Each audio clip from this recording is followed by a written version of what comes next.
আপনি বললেন আপনার পিছে পিছে তো আমি তাহলে কেন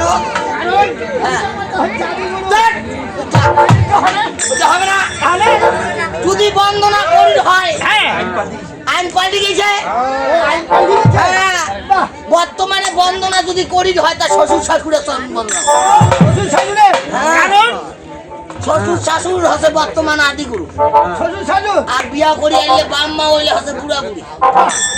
এই যে যদি ঠান্ডার দিন পয়সে শ্বশুর শাশুর আগত চিন্তা করছে জামাই ঠান্ডার ল্যাপ কসম না দিলে ঠান্ডা খাবে, ও ঠান্ডা খাবে। আর যখন এই বিয়া খান কই যা খাই ঢাকলাস করি এই দিনু, হ্যাঁ ভক্তিটা দিনু, তখন কথা হইছে বা থাক দীর্ঘজীবী হও, হ্যাঁ দীর্ঘজীবী হও। তা নয়, কারণ আদিগুরু হচ্ছে পিতা মাতা, পিতা মাতার চরণ প্রণাম করে আমরা যে কোনো কাজে যদি যাই তাহলে সেই কাজটা আবার ওখানে সেখানে সফলতা লাভ করতে পারবো। হ্যাঁ বেশ, তবে সর্বপ্রথম পিতা মাতার চরণে প্রণাম করতে হবে। তবে ও ভালো ধনীর সমতল নাহি তো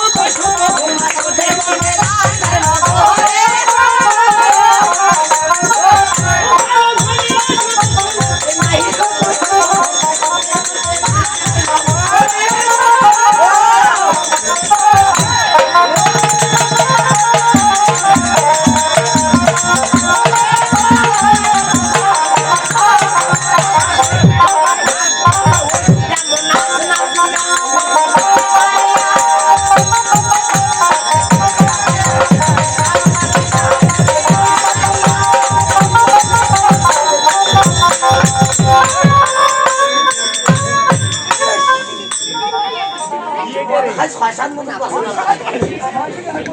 মতনে কয় আনবো 6-7 মতো আরে নারী দুঃখ সুখ ওই না সুখ ছাড়া কোনো দুঃখ মানুষ গান শুনতেছে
আমাদের রাজ্যে যে রাজাটি রয়েছে তার নাম হচ্ছে কটেশ্বর রাজা আর তার স্ত্রীর নাম হচ্ছে কলাপতি। তার গর্বে কিনা একটা তেরোটি কন্যা সন্তান, একটিও আর ভেড়া সন্তান। হ্যাঁ, ছেলে সন্তান হয় নাই, বড়ও নাই।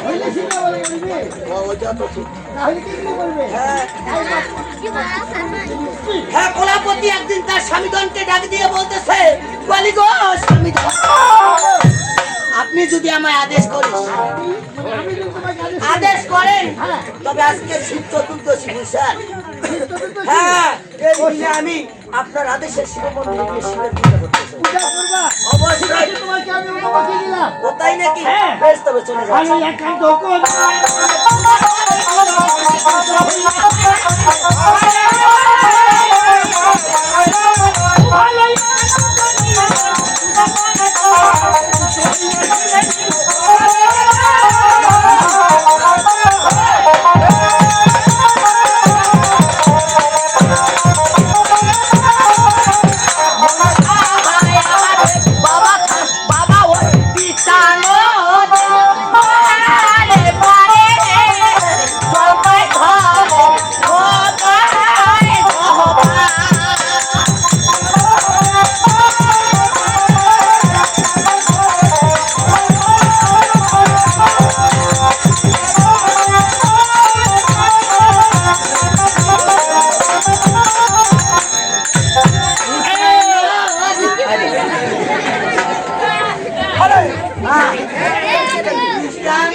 যখন আবার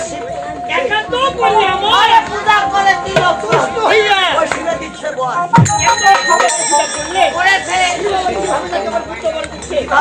শিব বলে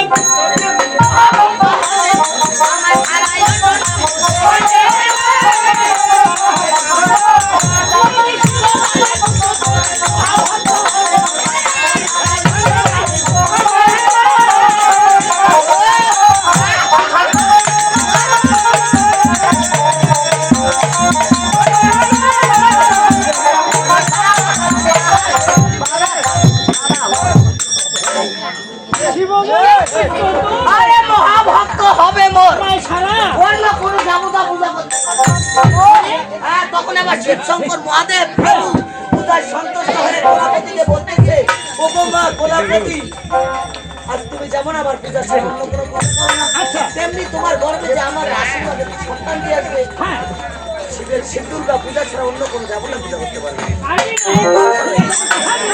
তবে আর একটি কথা রয়েছে আমার, নামটাও আমার মতো।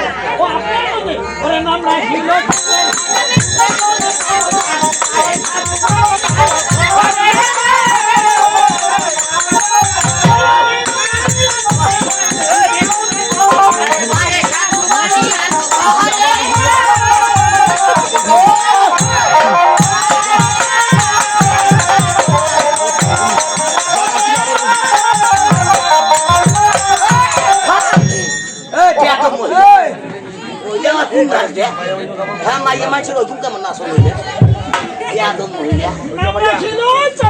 আর রূপে গুণে চমৎকার ওই বানিয়ারও ঘরে কন্যা খালি ওই সবসময় সুন্দর, সনেকা সুন্দরী বন্দি মাতা বিশ্বহরি আসলে ধরপড়া হাসিয়া আসলে